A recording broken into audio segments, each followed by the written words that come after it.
কারবালার ময়দানে পেঁচার সাথে কি রহস্যময় ঘটনা ঘটেছিল? পেঁচা ইমাম হোসাইন রাদিয়াল্লাহু তাআলা আনহুকে কি বলেছিল?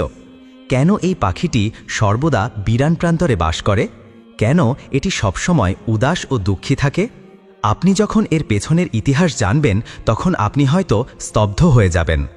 একবার এক ব্যক্তি ইমাম জাফর সাদিক রহিমাহুল্লাহ এর দরবারে গিয়ে জিজ্ঞেস করলেন, হুজুর, পেঁচা কেন সবসময় বিরান জায়গা খোঁজে? কেন সে এত উদাস ও দুঃখী? ইমাম জাফর সাদিক রহিমাহুল্লাহ একটু চুপ করে থেকে বললেন, হে আগন্তুক, আজ তুমি যে পাখিটিকে এমন দেখে অভ্যস্ত হয়েছ সে সবসময় এমন ছিল না। পেঁচা একসময় মানুষের মাঝেই থাকত, সুখে শান্তিতে বাঁচত, কিন্তু তার জীবনে এমন এক ঘটনা ঘটে যায় যেটা তার সমস্ত কিছু পাল্টে দেয়। লোকটি প্রশ্ন করল, হুজুর, কি সেই ঘটনা? ইমাম জাফর রহিমাহুল্লাহ বললেন, এই পেঁচাটি রাসূলুল্লাহ সাল্লাল্লাহু আলাইহি ওয়াসাল্লামের বংশধরদের ভালোবাসত। একসময় সে নির্জনে থাকত না, কিন্তু কারবালার হৃদয় বেদারক ঘটনার পর থেকেই সে নিঃসঙ্গ হয়ে পড়ে। যখন পেঁচাটি জানতে পারে ইমাম হোসাইন রাদিয়াল্লাহু আনহু তার পরিবার ও সাহাবীদের নিয়ে কারবালার ময়দানে অবস্থান করছেন, তখন সে ৯ মুহররম রাতেই কারবালায় এসে পৌঁছায়। সে ইমাম হোসাইন রাদিয়াল্লাহু তাআলা আনহুর কাছে এসে বলে, হে হোসাইন, আমার জন্য কি আদেশ? ইমাম হোসাইন রাদিয়াল্লাহু তাআলা আনহু বললেন, হে পাখি, তুমি এখান থেকে চলে যাও, কারণ আগামীকাল এমন এক মুসিবত ঘটবে যা তুমি দেখে সহ্য করতে পারবে না। কিন্তু পেঁচাটি কাঁদতে কাঁদতে বলল, হে হোসাইন, আমি এখান থেকে থিরে যাব না।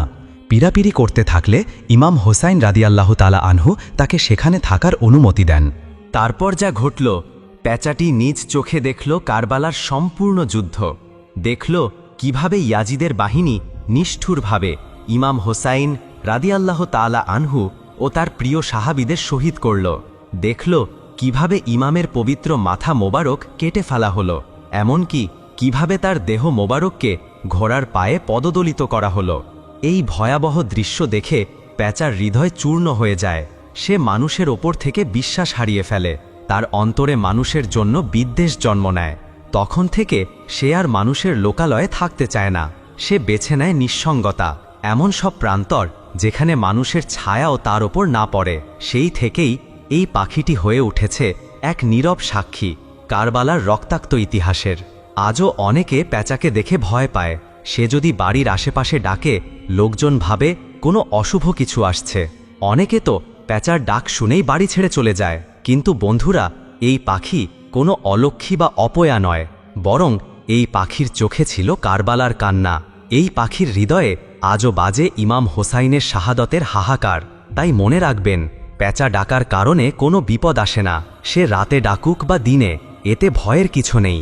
পেঁচা শুধু একটি পাখি যে ভালোবেসেছিল আহলে বাইতকে, আর সেই ভালোবাসার মূল্য দিতে গিয়ে হারিয়েছে তার হাসিমুখ, তার জীবনযাপন, তার ভরসা।